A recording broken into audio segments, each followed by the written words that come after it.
Iran और Israel के बीच चल रहे मुकाबले को लेकर के इजराइल से एक और बड़ी खबर सामने आ रही है। स्क्रीन के ऊपर जो तस्वीर मैं आप लोगों को दिखा रहा हूं, यह कोई आम तस्वीर नहीं है। इस तस्वीर में दिख रहे शख्स ने जो ब्लैक कलर का शर्ट पहने हुए है, इसने कल इजराइल को इतना बड़ा सदमा दिया है जिससे इजराइल कई साल तक उभर नहीं पाएगा। दरअसल क्यों इस व्यक्ति ने ऐसा क्या कर दिया कि इजराइल को बड़ा सदमा लगा, इसके बारे में आगे आपको बताएंगे। साथ ही साथ लेबनान से एक बड़ी खबर आ रही है जहां पर हिजबुल्लाह के लड़ाकों ने कई और इजरायली सैनिकों को नष्ट कर दिया है। तुर्की ने अब ईरान के समर्थन में एक बड़ा बयान दिया है। साथ ही साथ खबर आ रही है ईरान के सुप्रीम लीडर खामेनेई का एक वीडियो सोशल मीडिया पर जबरदस्त तरीके से वायरल हो रहा है। जिस तरीके से इजराइल के द्वारा ईरान पर हमला किया गया, जिसमें ईरान के 4 जवान खत्म हो गए, उनके परिवार वालों से अली खामेनेई मिले हैं और उनका ये वीडियो वायरल हुआ। आगे हम आपको दिखाएंगे। साथ ही साथ गाजा में सीज फायर को लेकर के भी एक बड़ी खबर आ रही है, इसकी भी जानकारी देंगे। उससे पहले छोटी सी रिक्वेस्ट करेंगे, अगर वीडियो पसंद आए तो लाइक जरूर करिए, चैनल पर नए तो सब्सक्राइब भी जरूर कर लीजिए। स्क्रीन के ऊपर जो तस्वीर मैं आप लोगों को दिखा रहा हूं, इस तस्वीर में दिख रहे शख्स का नाम रामी अल नटौर है, जिसको कल इजराइल की सेना ने शहीद कर दिया है। दरअसल इस व्यक्ति ने इजराइल और उनके लोगों को एक ऐसा सदमा दिया है जो वो जिंदगी भर नहीं भूल पाएंगे। क्या क्या इन्होंने, स्क्रीन पर एक और वीडियो में प्ले कर रहा हूं, आप देखिए। तेल अवीव के अंदर मोसाद मुख्यालय यानी हेडक्वार्टर के बाहर सिर्फ एक रैमिंग ऑपरेशन के दौरान कई लोग खत्म हो गए। ये जो व्यक्ति आप देख रहे हैं ब्लैक कलर का शर्ट पहने हुए है, दरअसल इसने एक बस के अंदर अपनी ट्रक घुसा दी और इस बस के अंदर जिसमें ट्रक घुसा है, कई इजरायली सेना के जवान भी मौजूद थे।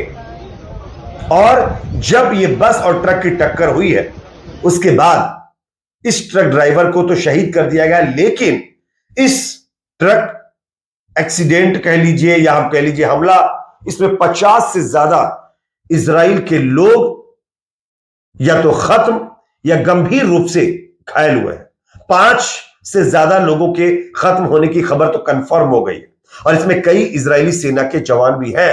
हालांकि तमाम लोगों का यह भी मानना है कि ये मोसाद हेडक्वार्टर के पास में अटैक हुआ है, तो शायद ये बस मोसाद हेडक्वार्टर में काम करने वाले लोगों से भरी हुई थी, तो उसके कई अधिकारियों के भी खत्म होने पर लोग संदेह जता रहे हैं। ऐसा भी हो सकता है और ये इजराइल के ऊपर बहुत बड़ा हमला है।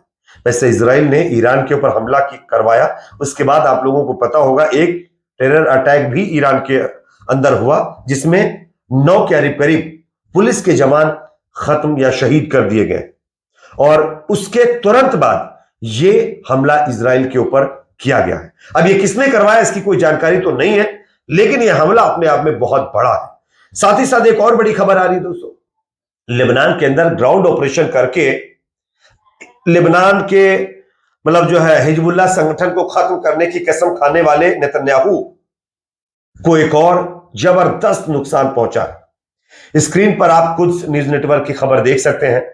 दक्षिणी लेबनान के अंदर एक और ऑपरेशन करने गई इजरायली सेना के कई जवान हिजबुल्लाह के लड़ाकों ने खत्म कर दिए हैं। स्क्रीन पर मैं आपको उनकी तस्वीर भी दिखा रहा हूं, आप देख सकते हैं, जो चंद घंटों पहले मीडिया के सामने हंस हंसकर ये कह रहे थे कि हमने तो गाजा के अंदर कई लोगों को खत्म कर दिया, हमने ऐसा कर दिया वैसा कर दिया, आज वो खत्म हो चुके हैं। हिजबुल्लाह को बहुत कम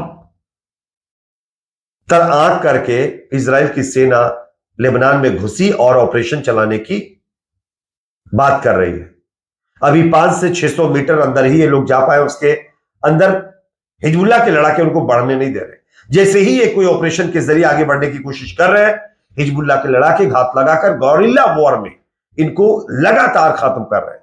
और इसी कड़ी में एक और सीक्रेट ऑपरेशन चलाने गई इजरायली सेना के एक बटालियन के कई जवानों को फिर नष्ट कर दिया गया है।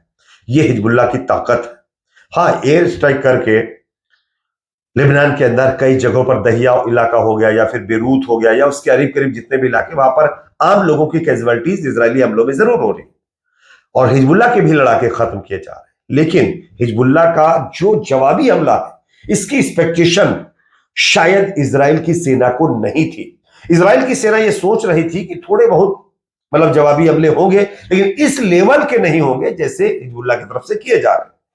हर दिन इजरायली सेना के दर्जनों जवान लेबनान के अंदर खत्म हो जा रहे हैं। एक और बड़ी खबर सामने आ रही है, तुर्की की तरफ से बड़ा बयान आया है। तुर्की का कहना है कि गाजा में युद्ध के लिए एकमात्र जिम्मेदार कोई है तो वो यूएस है, यानी कि यूनाइटेड स्टेट अमेरिका है। या गाजा में युद्ध की खातिर इजराइल को अरबों की सैन्य सहायता प्रदान करता है। खुल करके पहली बार तुर्की के राष्ट्रपति ने अमेरिका को कटघरे में खड़ा किया है। आप सब जानते होंगे तुर्की दरअसल नाटो देश है, इसलिए अमेरिका उसका प्रतिनिधित्व करता है, तो कुछ बोल नहीं रहा था तुर्की। और अब पहली बार जब ईरान के ऊपर गाजा के अंदर जो हालत फिलहाल इजराइल की तरफ से अमेरिका के दम पर करने की कोशिश की जा रही है, उस पर अब पहली बार तुर्की के राष्ट्रपति बोले हैं और सीधे तौर पर गाजा जेनोसाइड के लिए अमेरिका को जिम्मेदार ठहराया है। और यह सही भी है, क्योंकि अमेरिका ही वो देश है जिसने इजराइल को गाजा में हमले की परमिशन दे करके सैन्य सहायता प्रदान की और उसी के दम पर इजराइल की सेना गाजा में जाकर घुसी और आम लोगों को, जिसकी तादाद लगभग 45,000 से ज्यादा बताई जा रही है, अभी तक खत्म कर चुकी है। तो कहीं ना कहीं इजराइल के साथ साथ अमेरिका के भी हाथ जो है वो गाजा के लोगों के खून से सने हुए हैं। एक और बड़ी खबर आ रही है दोस्तों, ईरान के सर्वोच्च लीडर अली खामेनेई का एक वीडियो लगातार सोशल मीडिया पर वायरल हो रहा है, जो मैं आप लोगों को दिखा भी रहा हूं, आप देख सकते हैं। और ये वीडियो सिर्फ ये बयान नहीं कर रहा है कि ईरान के लीडर उन परिवारों से मिल रहे हैं जो इजरायली हमले में शहीद हुए। ये वीडियो ये भी बताता है कि हमारे देश की चप्पल चाट मीडिया जो ये कह रही थी कि अली खामेनेई एक गंभीर बीमारी से ग्रसित हो चुके हैं, वो अब कुछ दिन में खत्म होने वाले हैं, उनके मुंह पर जोरदार तमाचा। अली खामेनेई आप देखिए किस तरीके से पीड़ित परिवारों के परिजनों से मिले हैं, उनको सहानुभूति दी है, उनका हौसला अफजाई की है, उनको हिम्मत दी है कि वो टेंशन ना ले, हम उनके साथ में हैं। उनके बच्चों से भी वो मिले। हमारे देश में क्या चलाया जा रहा था मीडिया के द्वारा, अली खामेनेई एक बहुत गंभीर बीमारी में जो है जा चुके हैं, उनका चलना उठना बैठना मुश्किल हो चुका है, कुछ दिन के बाद वो जो है अपनी कुर्सी भी छोड़ देंगे, कोई दूसरा लीडर जो है सुप्रीम पद पर आ जाएगा।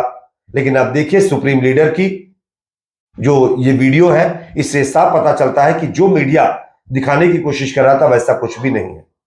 और इजरायली हमले में मारे गए सैनिकों से, उनके परिवारों के लोगों से वो मुलाकात कर रहे हैं।